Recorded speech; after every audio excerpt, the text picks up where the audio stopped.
అందరికీ నమస్కారం. Welcome back to our channel make a better life. Bhishmashtami రోజు భీష్మునికి ఎవరు, ఎందుకు, ఎలా తర్పణ ఇవ్వాలి అనేది చాగంటి గారి మాటల్లో. రేపటి రోజు మహత్తరమైనటువంటి రోజు. ఎందుచేత అని అంటారేమో, భీష్మాచార్యుల వారు యుద్ధరంగంలో పడిపోయారు. పడిపోయినప్పుడు ఒళ్ళంతా కూడా అంగుళం చోటు లేకుండా కొట్టారు బాణాలతో. కొడితే రథం నుంచి కింద పడిపోయినప్పుడే బాణములతో కూడినటువంటి శయ్య మీద పరున్నట్టు పరున్నారు. కానీ తలకి వెనక నుంచి బాణాలు కొట్టరు కదా, తల వేలాడిపోయింది ఇలా వెనక్కి. అది నిజంగా కొంచెం హృదయ విదారకమైనటువంటి దృశ్యం. మహానుభావుడు భీష్ముడంటే మరి తల వేలాడిపోతే అర్జునుడు చూశాడు. చూసి ఆయన తలకి దెబ్బ తగలకుండా ఆయన తలకి తలగడగా బాణములను ఏర్పాటు చేశాడు. చేస్తే భీష్ముడు అర్జునుడిని పిలిచి అన్నాడు, ఈ పని నువ్వు చేసి ఉండకపోతే నీ మీద నేను శాపవాక్యాన్ని ప్రయోగించి ఉండేవాడిని అన్నాడు. అంతటి మహానుభావుడైనటువంటి భీష్ముడు పంచప్రాణములు అని ఉంటాయి, ప్రాణ అపాన వ్యాన ఉదాన సమానములు అని. అటువంటి వాటిని మకర సంక్రమణం వెళ్ళిపోయిన తరువాత సూర్యుని రథం ఉత్తర దిక్కుకు తిరుగుతుంది. అంటే ఇవాళ రోజు రథసప్తమి. అందుకే మనం జిల్లేడాకులు రేగుపండు తల మీద పెట్టుకుని స్నానం చేస్తాం. అలా ఎందుకు పెట్టుకోవాలి అంటే పెద్దలు చాలా గొప్ప గొప్ప విషయాలన్నింటినీ కూడా అందులో నిక్షేపించారు. మనం తలస్నానం ఇప్పుడు మళ్ళీ అందులో పెడితే అదొక పెద్ద విషయం అయిపోతుంది. తలస్నానం చేస్తాం. ఈ రథసప్తమి నాడు ఆయన మొట్టమొదటి ప్రాణాన్ని ఉపసంహారం చేశారు అంటారు. అందుకని లేదా యోగ విద్యతో బొటనవేలి దగ్గర నుంచి ప్రాణాలని వెనక్కి తీయడం ప్రారంభం చేసినట్టు కాదు. తర్పణ ఇవ్వాలంటే ఒక ప్రాణం వదిలిపెట్టేయాలి. కాబట్టి రథసప్తమి నాడు మొట్టమొదటి ప్రాణాన్ని విడిచిపెట్టారు. కాబట్టి అష్టమి తిథి నాడు, భీష్మాష్టమి నాడు మనుష్య జాతిలో మనుష్యుడిగా పుట్టినటువంటి ఎవరైనా సరే భీష్మాచార్యుల వారికి తర్పణ ఇవ్వవలసిందే.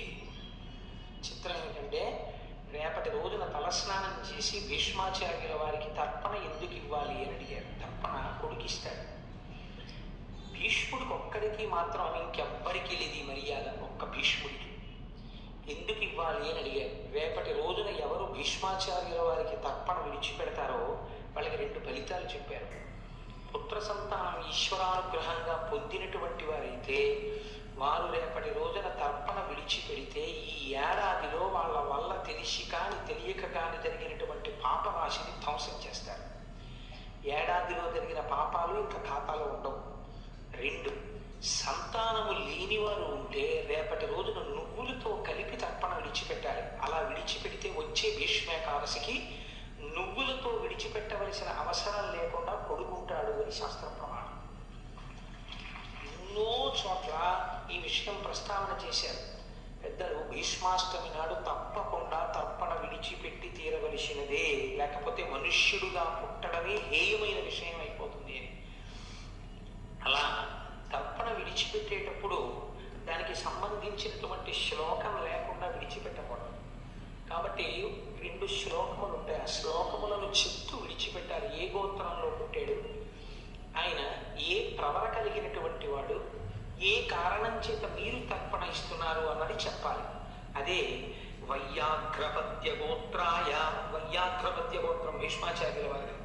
అందుకని వైయాఘ్రపద్య గోత్రాయ సాంకృత్య ప్రవరాయ చ గంగాపుత్రాయ భీష్మాయ ఆజన్మ బ్రహ్మచారిణే అపుత్రాయ తటాంజే తదృతం భీష్మవర్మణే వసునామవతారాయ శంతనోరత్మజాయ చ అర్ఘ్యం దదామి భీష్మాయ ఆబాల్య బ్రహ్మచారిణే అని చెప్పాలి. అంటే మహానుభావ, నీవు వైయాఘ్రపద్య గోత్ర సంభవుడవు, సాంకృత్య ప్రవర కలిగినటువంటి వాడవు, గంగాదేవి యొక్క పుత్రుడవు, ప్రతిజ్ఞ చేసి భీష్ముడన్న పేరు పొందినవాడవు, ఆజన్మాంతరము బ్రహ్మచారిగా జీవితమును గడిపినటువంటి వాడవు, ఆ కారణము చేత కొడుకులు లేనివాడవు.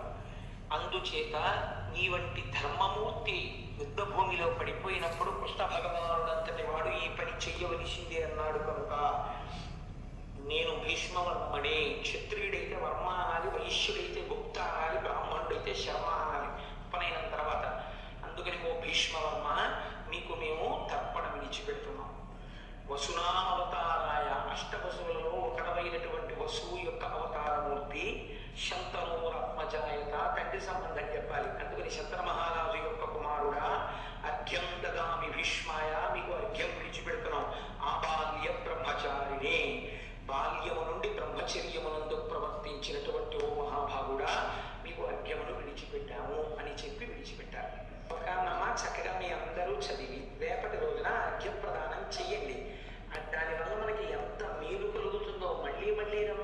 వచ్చే తిథులు కావు ఆ తిథులు.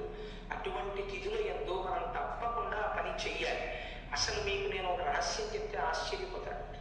శాస్త్రంలో కొడుకు పుట్టలేదు లేదా పోని సంతానమే కలగలేదు అని బెంగ పెట్టుకున్న వాళ్ళు ఉంటే ఏం చేస్తారో తెలుసా అండి పెద్దలు? రేపటి రోజున తన తండ్రికే పెడితే ఎలా పెడతారో భీష్మాచార్యుల వారి ప్రబల చెప్పి తద్దినం కూడా పెడతారు. ఖచ్చితంగా కొడుకున్నాడు. శాస్త్రం అలాగే మాట్లాడింది. నేను అబద్ధాలు మాట్లాడటం లేదు. కావాలంటే మీరు మా ఇంటికి అంటే ఇప్పుడు వచ్చి మనకి ఆ ఉద్దేశం. ఇప్పుడైనా వచ్చినప్పుడు నేను చూపిస్తాను మీకు ఆ ప్రమాణాలు కూడా. కనుక రేపంత గొప్ప నైమిత్తిక తిథి చక్కగా మనందరం కూడా దాన్ని పాటించి మన సనాతన ధర్మము యొక్క గొప్పతనాన్ని మనం అనుభవిద్దాం. చాగంటి గారు చెప్పినట్లు ఇలానే మనం కూడా చేసుకుందాం. ఈ వీడియో మీకు నచ్చినట్లయితే లైక్ చేసి, షేర్ చేసి, సబ్స్క్రైబ్ చేసి మరిన్ని అప్డేట్స్కి బెల్ ఐకాన్ ప్రెస్ చేయండి. Thank you for watching.